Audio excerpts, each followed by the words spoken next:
আসসালামু আলাইকুম। ত্রয়োদশ জাতীয় সংসদ নির্বাচন ২০২৬ বিশ্লেষণ করব আমরা।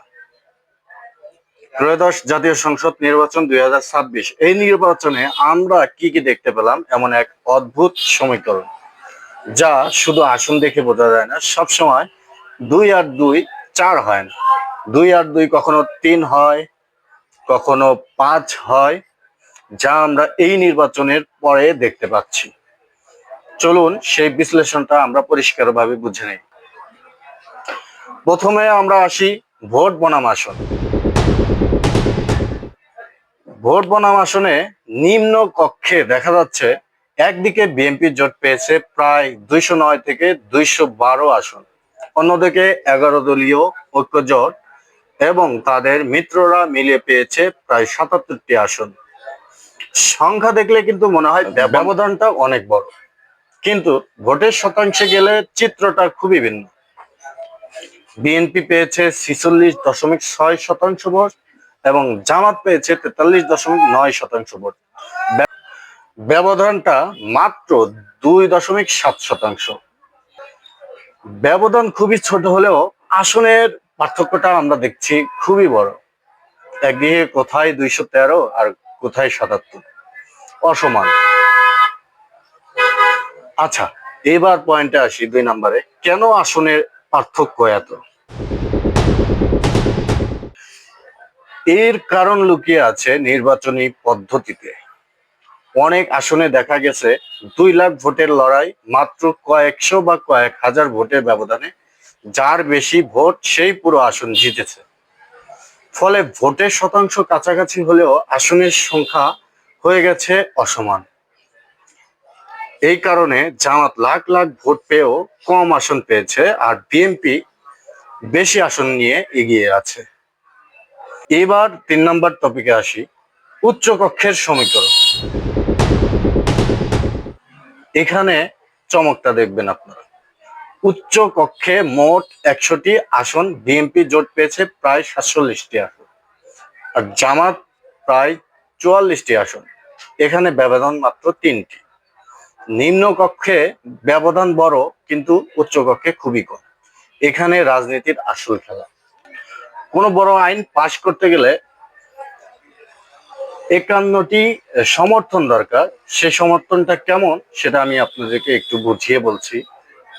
আপনি ভিডিওতে দেখেছেন, আমি একটু আগে বলেছি যে বিএনপি পেয়েছে ৪৭টা আসন এবং জামাত পেয়েছে ৪৩টি আসন। এটা পাওয়ার কারণ, এখানে ২-৩ কম বেশির কারণটা কি? মানে খুবই সিম্পল। এখানে আসন সংখ্যা ব্যবধান অনেক হলেও এই উচ্চ কক্ষে এসে কেন জামাত আর বিএনপির মধ্যে পার্থক্যটা অল্প দেখাচ্ছে? এখানেই হচ্ছে হিসাব।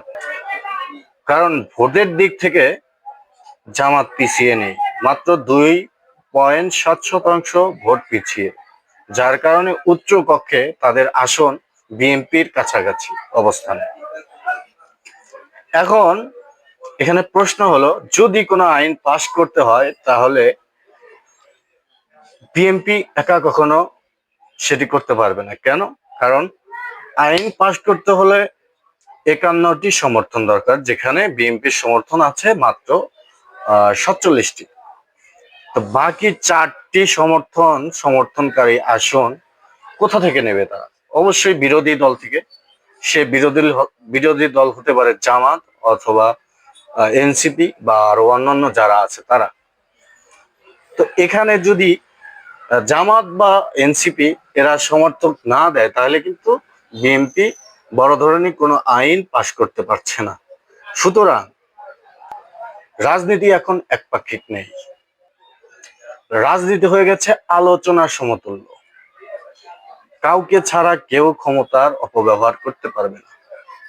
দেখেন এখানে ছোট দলগুলো কত বড় একটা ভূমিকা পালন করে। তারা কিন্তু বড় বড় সিদ্ধান্তকে আটকে দিতে পারে, নিম্নে কক্ষে যত বড় সংখ্যাগরিষ্ঠতা থাকুক না কেন। উচ্চ কক্ষে সমঝোতা না হলে এককভাবে সিদ্ধান্ত নেওয়া যায় না। ধরে নিন কোনো আইন পাশ হলো কিন্তু উচ্চকক্ষের সমর্থন না, মানে উচ্চকক্ষের সমর্থন মিলল না, তাহলে বাধ্য হয়ে সমঝোতা করতে হবে। এটাই বাংলাদেশ, এটাই এখন বাংলাদেশের রাজনীতির বাস্তবতা। মূল প্রশ্নে আসি, দর্শকের মতামত। সারসংক্ষেপে বলি, ভোটের শতাংশ সামান্য কিন্তু আসনের পার্থক্য অনেক। ক্ষমতার ভারসাম্য এখন ছোট দলগুলোর হাতে। এটি কি স্থিতিশীল রাজনীতি আনবে নাকি আরো আলোচনার দরজা খুলবে? আপনি কি মনে করেন কমেন্টে অবশ্যই জানাতে ভুলবেন না। ভিডিওটি অনেক অনেক শেয়ার করবেন এবং সাবস্ক্রাইব করতে ভুলবেন না। আল্লাহ হাফেজ।